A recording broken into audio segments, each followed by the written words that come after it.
Hello, আবার চলে এলাম আরেকটা নতুন টুডেজ মেনু নিয়ে। এখন তো মেয়ে এসেছে বাড়িতে, তাই একটু স্পেশাল মেনু রোজই হচ্ছে। তো আজকে ছিল গরম গরম বাসমতি চালের ভাত, একদম ধোয়া ওঠা। সেটা আমি থালায় বেড়ে নিলাম।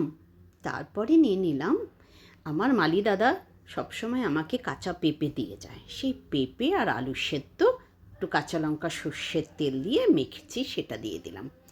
তারপরে মেয়ে কুঁদরু খাবো করে ও নিজেই নিয়ে এলো বাজার থেকে, আর এসে সেই কুঁদরুটাকে পেঁয়াজ দিয়ে টমেটো দিয়ে ভাজা করেছিল, সেই কুঁদরুর তরকারিটাও নিয়ে নিলাম। আর তারপরে নিয়ে নিলাম একটা 5 মিশালি ডাল ফ্রাই, আমিই বানিয়েছিলাম। আর ঘুগনিও ভীষণ ভালোবাসে, তাই চিকেন কিমা দিয়ে আমি ঘুগনি বানিয়েছি, সেই ঘুগনিও এক বাটি নিয়ে নিলাম। ওপর দিয়ে একটু কাঁচা পেঁয়াজ, কাঁচা লঙ্কা, ধনেপাতা ছড়িয়ে দিলাম। তারপরে নিলাম আমি এঁচোড়ের কোপ্তা, আর নিয়ে নিলাম সব থেকে প্রিয় আমার মেয়ের চিকেন কষা। ও তো আর ব্যাস, তাড়াতাড়ি করো, আমার খিদে পেয়ে গেছে থালি দেখে। ব্যাস সাজিয়ে নিলাম।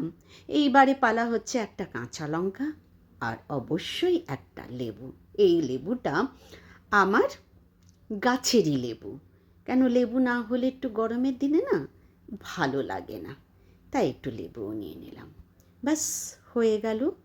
আর একটু কয়েক পিস শশাও সাজিয়ে দিলাম, সালাদ হলে একটু আর ভালো লাগে। তো দেখে নাও তোমরাও কি সুন্দর থালিটা, আর যা একটা ফ্লেভার আসছে সব রান্নার, কি বলবো। মেয়ে তো বলছে বাস আর দেরি করো না, এবার আমাকে খেতে দাও। ব্যাস, তোমরা তাহলে আমার চ্যানেলটাকে সাবস্ক্রাইব করো, আর আবার দেখা হবে।